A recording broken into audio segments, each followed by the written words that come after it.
മഹാനും പരിശുദ്ധനുമായ നമ്മുടെ ദൈവത്തിൻ്റെ പരിശുദ്ധ നാമം മഹത്വപ്പെടുമാറാകട്ടെ. ദൈവത്തിൻ്റെ കൃപയാൽ പ്രിയപ്പെട്ട പ്രേക്ഷകരെ, നാം ഇതാ ഈ ക്വാർട്ടറിൽ അവസാനത്തെ പാഠത്തിലേക്ക് കടന്നു വന്നിരിക്കുകയാണ്. ഈ ആഴ്ചയിൽ നാം 13-ാമത്തെ പാഠം പഠിക്കുമ്പോൾ ദൈവത്തിൻ്റെ കൃപ, ഇത്രയും നാളും നമ്മെ നടത്തിയ ദൈവത്തിൻ്റെ കൃപ ഈ നാളിലും ഈ ആഴ്ചയിലും നമ്മോട് കൂടെ ഉണ്ടായിരിക്കുമാറാകട്ടെ എന്ന് ഞാൻ പ്രാർത്ഥിക്കുന്നു. ഈ ആഴ്ചയിൽ നമുക്ക് പാഠം ഡിസ്കസ് ചെയ്യുന്നതിന് വേണ്ടിയിട്ട് 2 പാസ്റ്റർമാർ നമ്മോട് കൂടെയുണ്ട്. പാസ്റ്റർ ഷെൽഡൻ പ്രീസ്ലി, സ്വാഗതം സാർ. അതോടൊപ്പം തന്നെ പാസ്റ്റർ അരുൺ SK സാറിനെയും പ്രത്യേകമായി സ്വാഗതം ചെയ്യുന്നു. നമുക്ക് ഒത്തൊരുമിച്ച് ദൈവത്തിൻ്റെ വചനം പഠിക്കാം. ഈ ആഴ്ചയിൽ നാം പഠിക്കുവാനായിട്ട് പോകുന്നത് അന്ത്യത്തിൻ്റെ ചിത്രങ്ങൾ എന്ന് പറഞ്ഞു തുടങ്ങുന്ന ഒരു പാഠമാണ്. ഈ ആഴ്ചയിൽ നമുക്ക് മനഃപ്പാഠവാക്യമായി നൽകപ്പെട്ടിരിക്കുന്നത് യോന 1-ാം അധ്യായം 9-ാമത്തെ വാക്യമാണ്. അതിന് അവൻ അവരോട്, ഞാൻ ഒരു എബ്രായൻ, കടലും കരയും ഉണ്ടാക്കിയ സ്വർഗീയ ദൈവമായ യഹോവയെ ഞാൻ ഭജിച്ചു വരുന്നു എന്ന് പറഞ്ഞു.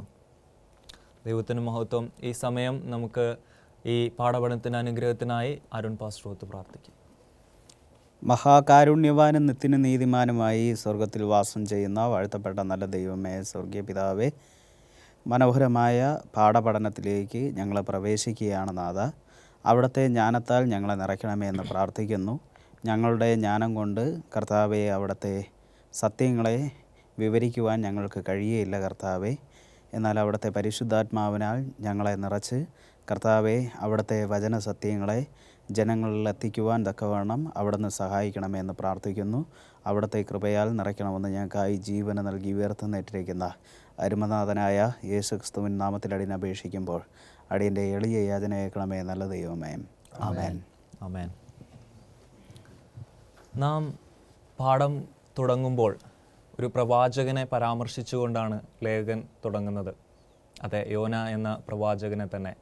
പാസ്റ്റർ ഷെൽഡൻ, അദ്ദേഹത്തിൻ്റെ ജീവിതത്തിൽ നിന്ന് എന്ത് പാഠമാണ് ഇവിടെ നാം പഠിക്കുവാനായിട്ട് പോകുന്നത്? യോന പ്രവാചകൻ്റെ ജീവിതത്തിൽ നിന്നും അനേക പാഠങ്ങൾ നമുക്ക് പഠിക്കുവാൻ സാധിക്കും. ബൈബിളിൽ നാം യോന പ്രവചനം വായിക്കുമ്പോൾ 4 അധ്യായങ്ങളാണുള്ളത്. ഈ 4 അധ്യായങ്ങളിലും 4 വ്യത്യസ്തനായ യോനെ നമുക്ക് കാണുവാൻ സാധിക്കും, അല്ലെങ്കിൽ 4 വ്യത്യസ്ത സ്വഭാവമുള്ള യോനെ കാണുവാൻ സാധിക്കും. 1-ാമത്തെ അധ്യായത്തിൽ ദൈവത്തിൽ നിന്നും ഓടുന്ന യോനെ നമുക്ക് കാണുവാൻ സാധിക്കും. 2-ാമത്തെ അധ്യായത്തിൽ ദൈവത്തോട് അയ്യം വിളിക്കുന്ന യോന. 3-ാമത്തെ അധ്യായത്തിൽ ദൈവത്തോട് കൂടെ ഓടുന്ന യോന. 4-ാമത്തെ അധ്യായത്തിൽ ദൈവത്തോട് പിറുപിറുക്കുന്ന യോന. അപ്പോൾ ഇത് യോനയുടെ 4 വ്യത്യസ്ത സ്വഭാവങ്ങളെ അവിടെ കാണിക്കുകയാണ്. അതിൽ 3-ാമത്തെ അധ്യായമായ ദൈവത്തോട് കൂടെ ഓടുന്ന യോനയുടെ സ്വഭാവം നമുക്കുണ്ടായിരിക്കണം, അല്ലെങ്കിൽ സഭയ്ക്കുണ്ടായിരിക്കണം എന്ന് നാം മനസ്സിലാക്കേണ്ട കാര്യമുണ്ട്. ഇതൊന്നാമത്തെ കാര്യം. 2-ാമത്തെ കാര്യം, യോന നിനവയിലേക്ക് പോകേണ്ട യോന തർസീസിലെ കപ്പലിൽ കയറി പോവുകയാണ്. ആ കഥ നമുക്കറിയാം. അപ്പോൾ അവിടെ ബുദ്ധിമുട്ടുകൾ ഉണ്ടാകുമ്പോൾ അവിടുത്തെ കപ്പിത്താൻ വന്ന് ചോദിക്കുകയാണ്, യോനെ നീ ആരാണ് എന്ന് അല്ലെങ്കിൽ യോനെ നീ ആരാണെന്നല്ല, നിങ്ങൾ ആരാണെന്ന് ചോദിക്കുകയാണ്. അപ്പോൾ യോന പറയുന്നൊരു കാര്യമാണ്, ഞാനൊരു എബ്രായൻ, ഞാൻ ഈ കരയെയും കടലിനെയും നിർമ്മിച്ചവനെ ഭജിച്ചു വരുന്നു. അപ്പോൾ ഈ ഗ്രന്ഥകർത്താവ് ഈ പാഠത്തിൽ ഇതും 1-ാമത്തെ ദൂതൻ്റെ ദൂതുമായി താരതമ്യം ചെയ്തു പറയുകയാണ്. അതായത് യോന ഇത് തന്നെയാണ് നിനവേക്കാരടുത്ത് പോയി പറയുകയും, നിങ്ങളുടെ പാപം അതിക്രമിച്ചിരിക്കുകയാണ്, നിങ്ങൾ മാനസാന്തരപ്പെടുക, അല്ലെങ്കിൽ ദൈവത്തിൻ്റെ കോപവും ന്യായവിധിയും നിങ്ങളുണ്ടാകുമെന്ന് പറയേണ്ട ഒരു കാര്യം. അപ്പോൾ യോന നോക്കുമ്പോൾ അവിടെ ഒരു ഭയം യോനയുടെ പിന്നിൽ ഉണ്ട്. ഇന്ന് നമ്മുടെ സഭയ്ക്ക് അപ്രകാരമുള്ളൊരു ഭയമുണ്ടോ? എനിക്കുണ്ടോ? ഞാനിപ്പോൾ ബസ്സിൽ യാത്ര ചെയ്യുകയാണ്. എൻ്റെ അടുത്തിരിക്കുന്ന വ്യക്തിയോട് ദൈവത്തിൻ്റെ വചനം പറയുവാൻ എനിക്ക് സാധിക്കുമോ? അല്ലെങ്കിൽ ഉൽപ്പത്തി മുതൽ വെളിപ്പാട് വരെ എനിക്കറിയാം, പക്ഷേ സഹോദരൻ അഭിഷേക് എൻ്റെ അടുത്ത് വരുമ്പോൾ ഞാൻ ഏത് വചനമാണ് പറയേണ്ടത്, അല്ലെങ്കിൽ സഹോദരൻ അഭിഷേകിന് എന്താണ് ഇപ്പോഴത്തെ ബുദ്ധിമുട്ട്, ഏത് വചനം പറഞ്ഞാലാണ് താങ്കൾക്ക് അതിനൊരു ആശ്വാസം ലഭിക്കുന്നത്, അല്ലെങ്കിൽ ഏത് വചനത്തിലൂടെയാണ് അദ്ദേഹത്തെ മാനസാന്തരത്തിലേക്ക് നയിക്കേണ്ടത്, ഇതെല്ലാം നമുക്കറിയത്തില്ല. നമുക്ക് ജ്ഞാനമുണ്ടായിരിക്കും, പക്ഷേ പരിജ്ഞാനം ദൈവം നൽകണം. യോന അവിടെ ചെന്ന് യോന ചിന്തിക്കുന്നത്, ഞാൻ എന്തു പറയും, ഞാൻ അവരുടെ അടുത്ത് എങ്ങനെ പറഞ്ഞ് അവരെൻ്റെ അടുത്ത് എന്ത് പ്രതികരിക്കും എന്ന ചിന്തയായിരുന്നു. പക്ഷേ യോന ദൈവത്തോടു കൂടെ ഓടിയപ്പോൾ, അല്ലെങ്കിൽ ദൈവത്തിനെ മനസ്സിലാക്കിക്കൊണ്ട്, പൂർണ്ണമായിട്ട് മനസ്സിലാക്കിക്കൊണ്ട് പോയപ്പോൾ, അവിടെ ചെന്ന് എന്ത് പറയണമെന്ന് യോനയ്ക്ക് ദൈവം എന്ത് ചെയ്തു, മനസ്സിൽ കാണിച്ചു കൊടുത്തു. നമുക്ക് ദൈവം നൽകുന്ന ഒരു കാര്യമാണ് പരിശുദ്ധാത്മാവ്. പാപത്തെക്കുറിച്ചും നീതിയെക്കുറിച്ചും ന്യായവിധിയെക്കുറിച്ചുള്ള ബോധം വരുത്തും. അത് നമുക്കാദ്യം വന്നതിന് ശേഷം മറ്റുള്ളവർക്ക് ബോധം വരുത്തുവാൻ ഏത് തിരുവചന സത്യം എത്തിക്കണം എന്ന് ദൈവം നമ്മളെ വഴി നടത്തും. യോനെ അപ്രകാരം വഴി നടത്തിയപ്പോൾ ആ പ്രദേശത്തുള്ള എല്ലാവരും രട്ടുടുത്ത് വെണ്ണീറിലിരുന്ന് അവർ പ്രാർത്ഥിച്ചതിൻ്റെ ഫലമായി ദൈവം ആ പ്രദേശത്തിൻ്റെ മേൽ കരുണ പ്രവർത്തിക്കുകയും അവരുടെ മേലുള്ള ന്യായവിധിയെ എടുത്തു മാറ്റുകയും ചെയ്തു. ഇന്ന് നമ്മൾ ദുഷ്ടന്മാരെ നശിപ്പിക്കുന്ന ന്യായവിധി ഉണ്ടെന്ന് പറയുന്നതിനേക്കാളും ഇനിയും നിങ്ങൾക്ക് സമയമുണ്ട്. ദുഷ്ടത വിട്ട് നിങ്ങൾ മാനസാന്തരപ്പെടുക.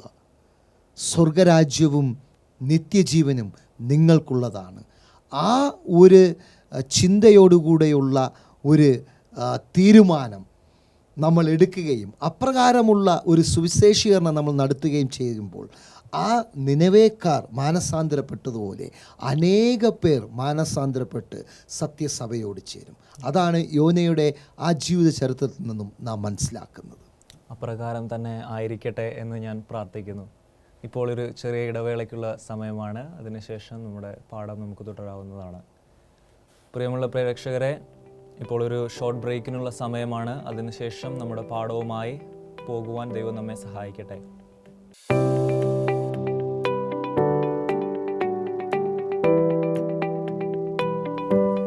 പ്രിയമുള്ള ദൈവമക്കളെ, വീണ്ടും നാം നമ്മുടെ പാഠവുമായി മുമ്പോട്ട് പോവുകയാണ്. ദൈവം നമ്മെ അനുഗ്രഹിക്കുമാറാകട്ടെ.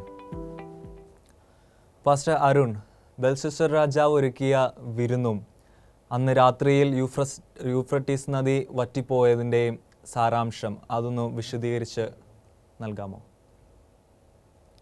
ദാനിയേൽ പ്രവാചകൻ്റെ പുസ്തകം 5-ാം അധ്യായം പഠിക്കുമ്പോൾ അതിനെക്കുറിച്ച് പറയപ്പെടുന്നുണ്ട്.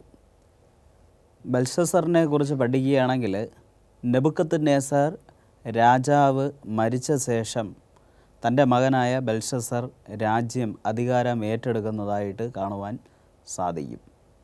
538 BC-യിലാണ് ഈ സംഭവം നടക്കുന്നത്.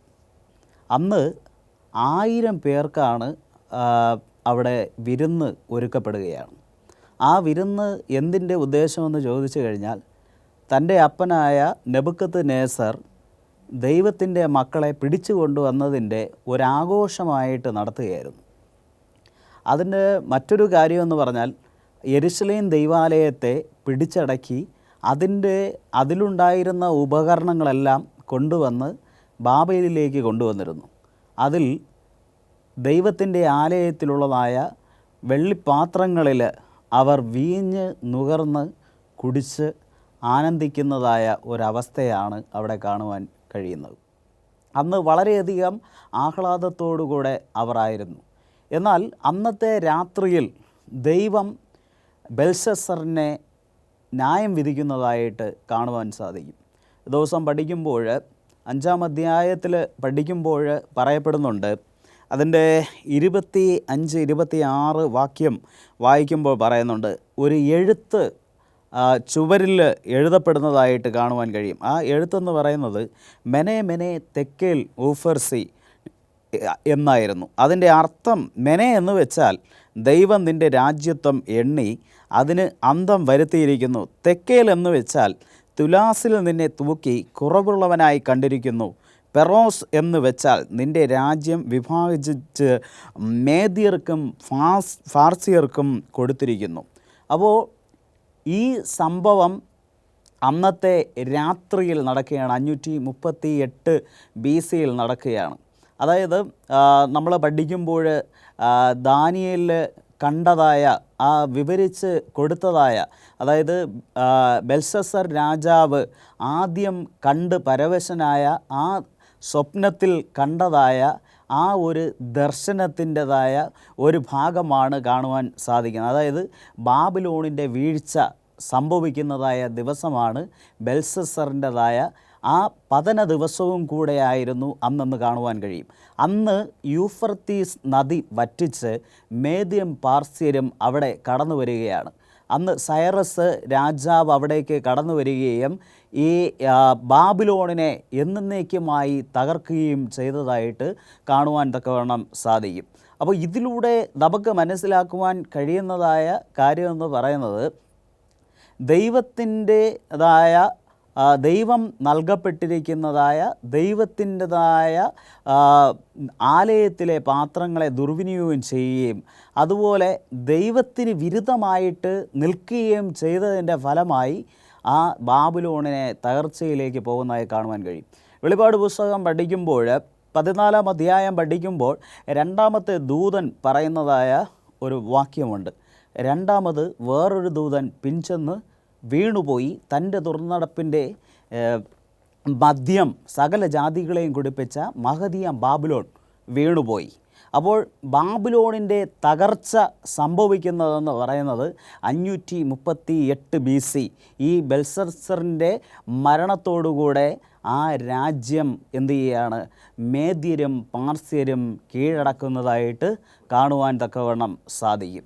അപ്പോൾ നമ്മുടെ ജീവിതത്തിലും നമ്മൾ ചിന്തിക്കുക, ദൈവത്തിന് വിരുദ്ധമായിട്ട് നമ്മൾ എഴുന്നേൽക്കുന്നു എങ്കിൽ ദൈവം നമ്മെ ശത്രുക്കളുടെ കൈകളിലേക്ക് ഏൽപ്പിക്കപ്പെടും. ആമേൻ. വളരെ നന്ദി പാസ്റ്റർ അരുൺ, ഇത്ര മനോഹരമായി ഞങ്ങൾക്ക് അത് വിവരിച്ചു തന്നതിന് വളരെ നന്ദി. ഈ സമയം ചെറിയൊരു ഇടവേളയുടെ സമയമാണ്. ഇടവേളയ്ക്ക് ശേഷം നമുക്ക് വീണ്ടും കൂടി വരാം. പ്രിയപ്പെട്ട പ്രേക്ഷകരെ, തുടർന്നുള്ള നമ്മുടെ പാഠത്തിൻ്റെ ഭാഗം നോക്കുന്നതിന് മുൻപായി നമുക്കൊരു ചെറിയ ഇടവേളയ്ക്ക് പോകാം. അതിനുശേഷം നമുക്ക് കൂടി വരാം. ദൈവം നമ്മെ അനുഗ്രഹിക്കട്ടെ.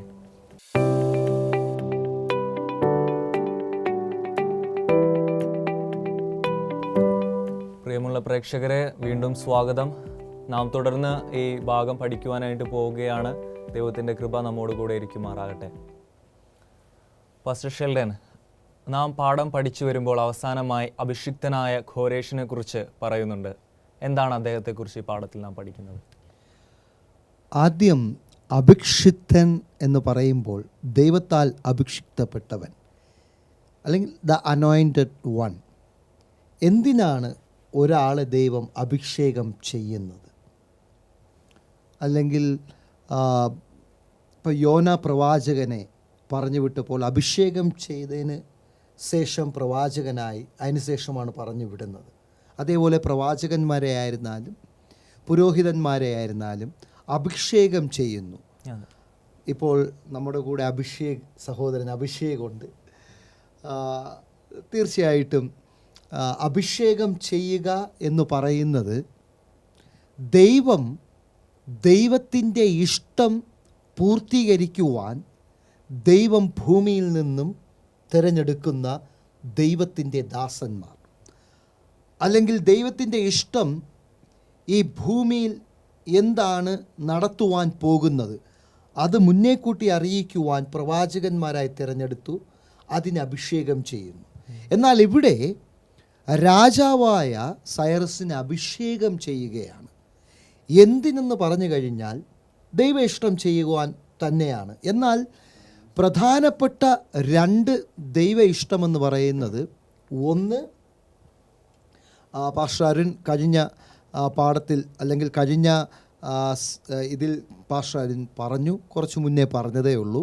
അതിൽ പറയുന്നതെന്ന് പറഞ്ഞു കഴിഞ്ഞാൽ ഇവിടെ ബെൽഷസ്സർ രാജാവ് ഒരു വിരുന്നൊരുക്കുകയും, അവിടെ വിരുന്നൊരുക്കുന്നതെന്ന് പറഞ്ഞു കഴിഞ്ഞാൽ അവിടെ അടിമത്തത്തിൽ കൊണ്ടുവന്നവരെ അവരുടെ മേലുള്ള വിജയാഘോഷം ചെയ്യുകയും, എൻ്റെ അപ്പൻ കൊണ്ടുവന്ന യെരുശലേമിൽ നിന്നും കൊണ്ടുവന്ന, ദേവാലയത്തിൽ നിന്നും കൊണ്ടുവന്ന ആ ഉപകരണങ്ങളെ ഞാൻ വീഞ്ഞുപുരയിൽ കൊണ്ടുവന്ന് ഞാൻ എന്തു ചെയ്യും, അതിൽ വീഞ്ഞു കുടിക്കുമെന്ന് പറയുകയും അങ്ങനെ ധാർഷ്ട്യം കാണിക്കുകയും ചെയ്തപ്പോൾ അവിടെ ഒരു കൈപ്പത്തി വന്ന് എന്താണ് എഴുതി കാണിക്കുകയാണ്, മെനെ മെനെ തെക്കേ ഊർഫാസി. അതിൻ്റെ അർത്ഥം ഇവിടെ പറഞ്ഞു കഴിയുകയാണ്. എന്നാൽ ദൈവത്തിൻ്റെ ആ ഒരു പദ്ധതി അല്ലെങ്കിൽ ദൈവത്തിൻ്റെ ആ ഒരു ന്യായവിധി ദൈവം ആരിലൂടെയാണ് അവിടെ നിവർത്തിച്ചത്? സൈറസ് രാജാവിലൂടെ. സോ ദൈവത്തിൻ്റെ ഇഷ്ടം നിവർത്തിച്ചത് ഒരു ഹീതൻ രാജാവിലൂടെയാണ്. അതുകൊണ്ടാണ് അനോയിൻറ്റഡ് വൺ അല്ലെങ്കിൽ അഭിഷിക്തനായവൻ എന്നിവിടെ പറയുന്നത്. പിന്നെ രണ്ടാമത്തെ പ്രധാന കാര്യമെന്ന് പറയുന്നത് 2 ദിനവൃത്താന്തം 36-ാം അധ്യായം അതിൻ്റെ 22-ഉം 23-ഉം വാക്യങ്ങൾ വായിക്കുമ്പോൾ, എന്നാൽ യിരെമ്യാ മുഖാന്തരം ഉണ്ടായ യഹോവയുടെ വചനം നിവർത്തിയാകേണ്ടതിന് പാർശ്യ രാജാവായ കോരേശിൻ്റെ 1-ാം ആണ്ടിൽ യഹോവ പാർശ്യ രാജാവായ കോരേശിൻ്റെ മനസ്സുണർത്തി അവൻ തൻ്റെ രാജ്യത്തെല്ലായിടത്തും ഒരു വിളംബരം പ്രസിദ്ധമാക്കി രേഖാമൂലവും പരസ്യം ചെയ്തതെന്തെന്നാൽ, പാർശ്യ രാജാവായ കോരേശ് ഇപ്രകാരം കൽപ്പിക്കുന്നു, സ്വർഗത്തിലെ ദൈവമായ യഹോവ ഭൂമിയിലെ സകല രാജ്യങ്ങളെയും എനിക്ക് തന്നിരിക്കുന്നു. യഹൂദയിൽ യെരുശലേമിൽ അവനൊരാലയം പണിയുവാൻ അവൻ എന്നോട് കൽപ്പിച്ചിരിക്കുന്നു. നിങ്ങൾ അവൻ്റെ ജനം ആയി ആരെങ്കിലും ഉണ്ടെങ്കിൽ അവൻ്റെ ദൈവമായ യഹോവ അവനോടുകൂടി ഇരിക്കട്ടെ, അവൻ യാത്ര പുറപ്പെടട്ടെ. ഇവിടെ ആലയം പണിയുവാനും ദൈവം പറഞ്ഞ പ്രകാരം ആ ബാബിലോൺ സാമ്രാജ്യത്തിനൊരു അന്ത്യം വരിക്കുവാനും എന്ത് ചെയ്യുന്നു? കോരേശിനെ, ഇവിടെ രാജാവിനെ അഭിഷിക്തനായി തിരഞ്ഞെടുത്തിരിക്കുകയാണ്. ഇവിടെ ചോദ്യം എന്തെന്ന് പറഞ്ഞു കഴിഞ്ഞാൽ, എന്നെയും നിങ്ങളെയും ദൈവം അഭിഷേകം ചെയ്തിട്ടുണ്ടോ എന്നിവിടെ പറയുന്നു. നമ്മൾ ഓർഡൈൻഡ് പാസ്റ്റേഴ്സ് ഇവിടെ പറയുകയാണ്. എന്നാൽ ഒരു ഫാമിലി ആയിരിക്കുമ്പോൾ, ഇപ്പോൾ അഡ്വന്റിസ്റ്റ് കുടുംബം എന്ന് പറയുന്ന ഒരു ഫാമിലി ആയിരിക്കുമ്പോൾ, ഓർഡൈൻ പാസ്റ്റർ ആയിക്കോട്ടെ, സാധാരണ പാസ്റ്റർ ആയിക്കോട്ടെ, ഒരു സാധാരണ വിശ്വാസി ആയിക്കോട്ടെ, നമ്മളെ ദൈവം അഭിഷേകം ചെയ്തിട്ടുണ്ടോ? അങ്ങനെ ചെയ്തിട്ടുണ്ടെങ്കിൽ എന്തിന് അഭിഷേകം ചെയ്തു? അങ്ങനെ എന്തിന് അഭിഷേകം ചെയ്തു എന്നും അതിൻ്റെ ഉദ്ദേശവും നമുക്ക് 1 പത്രോസിൻ്റെ ലേഖനം 2-ാം അധ്യായം അതിൻ്റെ 9-ാമത്തെ വാക്യത്തിൽ നമുക്ക് കാണുവാൻ സാധിക്കും. 1 പത്രോസിൻ്റെ ലേഖനം 2-ാം അധ്യായം അതിൻ്റെ 9-ാമത്തെ വാക്യത്തിൽ, നിങ്ങളോ അന്ധകാരത്തിൽ നിന്നും തൻ്റെ അത്ഭുത പ്രകാശത്തിലേക്ക് നിങ്ങളെ വിളിച്ചവൻ്റെ സൽഗുണങ്ങളെ ഘോഷിക്കുവാൻ തക്കവണ്ണം തിരഞ്ഞെടുക്കപ്പെട്ട ഒരു ജാതിയും രാജകീയ പുരോഹിത വർഗവും വിശുദ്ധ വംശവും സ്വന്ത ജനവുമാണ്. രാജകീയ പുരോഹിത വർഗമെന്ന് പറഞ്ഞു കഴിഞ്ഞാൽ നിങ്ങളെ ഞാൻ അനോയിൻറ്റ് ചെയ്തിരിക്കുകയാണ്, അഭിഷേകം ചെയ്തിരിക്കുകയാണ്. അത് പ്രസിഡൻറ്റിന് മാത്രമല്ല, അല്ലെങ്കിൽ ഈ പറയുന്ന ഓർഡിനേഷൻ കിട്ടിയ പാസ്റ്റർ മാത്രമല്ല, എല്ലാവരെയും ദൈവം രാജകീയ പുരോഹിത വർഗമായി അഭിഷേകം ചെയ്തിരിക്കുന്നു. എന്നാൽ അങ്ങനെ അഭിഷേകം ചെയ്ത നമ്മൾ ദൈവത്തിൽ നിന്നും യോനെ പോലെ മാറിയിട്ടുണ്ടെങ്കിൽ എപ്രകാരം കടന്നു വരണം? ഒന്നുകിൽ നിങ്ങൾ ആരെ പോലെ കടന്നു വരണം? മുടിയനായ പുത്രനെ പോലെ കടന്നു വരണം, അല്ലെങ്കിൽ നിങ്ങൾ സക്കായിയെ പോലെ കടന്നു വരണം. എന്താണ്? രണ്ടുപേരും ദൈവത്തിൻ്റെ സന്നിധിയിൽ കടന്നു വന്നു, എന്നാൽ 2 വ്യത്യസ്ത രീതിയിൽ. മുടിയനായ പുത്രൻ എല്ലാം എടുത്തുകൊണ്ടുപോയി, എല്ലാം നഷ്ടപ്പെട്ടു, എന്നിട്ടും തിരിച്ചു കടന്നു വന്നു, ദൈവം സ്വീകരിച്ചു. സഭയിൽ നിന്നും നിങ്ങൾ ദശാംശം കട്ടെടുത്തോ, നിങ്ങൾ സഭയിൽ നിന്നും പൈസ കട്ടെടുത്തോ, അതോ വേറെന്തെങ്കിലും കട്ടെടുത്തോ, അതെല്ലാം കട്ടെടുത്തതെല്ലാം നഷ്ടപ്പെട്ടു, എൻ്റെ കയ്യിൽ ഒന്നുമില്ല. എന്നിരുന്നാലും ദൈവം ഇപ്പോൾ സ്വീകരിക്കും. കാരണം നിങ്ങളെ ഞാൻ വിളിച്ചു വേർതിരിച്ചിരിക്കുകയാണ്. സക്കായിയുടെ കേസിൽ വേറെയാണ്. കട്ടെടുത്തതെല്ലാം ഉണ്ട്. വീടായിട്ടും വെച്ചിട്ടുണ്ട്, സ്ഥലമായിട്ടും വെച്ചിട്ടുണ്ട്, പിന്നെ വേറെ ബാങ്ക് ബാലൻസ് ആയിട്ടും വെച്ചിട്ടുണ്ട്, കാറും വസ്തുക്കളായിട്ടും എല്ലാം വെച്ചിട്ടുണ്ട്. സക്കായി എന്തു പറഞ്ഞു? ഞാൻ എന്ത് കട്ടെടുത്തോ ഞാൻ അതിനെ തിരിച്ചു നൽകും. അതുകൊണ്ട് പള്ളിയിൽ നിന്നും ദശാംശമായിട്ടോ വീടായിട്ടോ എന്തെങ്കിലും വെച്ചിട്ടുണ്ടെങ്കിൽ അത് തിരിച്ചു നൽകുക അല്ലാതെ നിങ്ങൾ രാജകീയ പുരോഹിത വർഗത്തിൽ പെടത്തില്ല. ഇവിടെ കോരേശ് രാജാവിന് അനോയിൻറ്റഡ് വൺ എന്ന് വിളിച്ചത് കാരണം ദൈവ ഇഷ്ടം പ്രവർത്തിക്കുവാൻ കോരേശ് രാജാവിന് അനുമതി ലഭിച്ചു. അതേപോലെ ദൈവത്തിൻ്റെ അന്ധകാരത്തിലായിരിക്കുന്നവരെ വെളിച്ചത്തിലേക്ക് കൊണ്ടുപോകാനാണ് അഡ്വന്റിസ്റ്റ് പ്രസ്ഥാനത്തെ വിളിച്ചിരിക്കുന്നത്, പുനരാഗമനകാംക്ഷികളെ വിളിച്ചിരിക്കുന്നത്. നമ്മൾ മോഷണത്തിൻ്റെയും കസേരയുടെ വലുപ്പത്തിൻ്റെയും പാരമ്പര്യത്തിൻ്റെ വലുപ്പത്തിൻ്റെയും പോയി കഴിഞ്ഞാൽ നമ്മളും ഇന്ന് നഷ്ടപ്പെട്ടവരാണ്. അനോയിൻറ്റഡ് തിങ് നമുക്ക് നഷ്ടപ്പെട്ടു പോകും. അതിന് സക്കായിയെ പോലെയും മുടിയനായ പുത്രനെ പോലെയും തിരിച്ചു വരികയും വീണ്ടും ആ ഒരു വിശുദ്ധിയിൽ ഒരു അനോയിൻറ്റഡായിട്ട് ജീവിക്കുവാൻ ദൈവം നമ്മളെ സഹായിക്കുകയാണെങ്കിൽ തീർച്ചയായിട്ടും നമ്മളിലൂടെ ദൈവ ഇഷ്ടം നടത്തും. അതിനായി ദൈവം നമ്മളെ അനുഗ്രഹിക്കട്ടെ എന്ന് ഞാൻ പ്രാർത്ഥിച്ചു കൊള്ളുകയാണ്. Amen, amen. Thank you pastor Sheldon. നമ്മുടെ പാഠം ഇവിടെ അവസാനിക്കുകയാണ്. ഇത്രയും നേരവും ഞങ്ങളെ ഈ പാഠത്തിലൂടെ നയിച്ച നിങ്ങൾക്ക് ഇരുവർക്കും ദൈവനാമത്തിൽ നന്ദി അറിയിക്കുകയാണ്. ദൈവം നിങ്ങളുടെ ശുശ്രൂഷകളെ ധാരാളമായി അനുഗ്രഹിക്കുമാറാകട്ടെ. പ്രിയമുള്ള പ്രേക്ഷകരെ, ദൈവത്തിൻ്റെ അഭിഷേകം ഇന്ന് നമ്മളിൽ ഏവരിലും നിൽക്കുന്നു. അത് സ്വീകരിച്ച് അവൻ്റെ ഇഷ്ടം ചെയ്യുവാൻ തക്കവണ്ണം നാം തയ്യാറാണോ? കാരണം തിരുവചനം പറയുന്നു, അവനിതാ മേഘാരൂഢനായി അതിവേഗം വരുന്നു, ഏത് കണ്ണും അവനെ കുത്തിത്തുളച്ചവരും അവനെ കാണും. പ്രിയമുള്ള ദൈവത്തിൻ്റെ ജനമേ, അവനിതാ വേഗത്തിൽ വരുവാനിരിക്കുന്നുവല്ലോ. അവൻ്റെ ഇഷ്ടം ചെയ്യുവാൻ, അവൻ്റെ രാജകീയ പുരോഹിത വർഗം ധരിപ്പാൻ ദൈവം നമ്മെ ക്ഷണിക്കുന്നു. നമുക്ക് ദൈവത്തോട് ചേരാം, അവൻ്റെ ഇഷ്ടം പ്രവർത്തിക്കാം. ദൈവത്തിൻ്റെ മഹാകൃപ ഇനി നാം അവനെ കാണും വരെയും നമ്മോട് എല്ലാവരോടും കൂടി ഇരിക്കുമാറാകട്ടെ. അവന് ഇന്നും എന്നേക്കും മഹത്വം. ആമേൻ.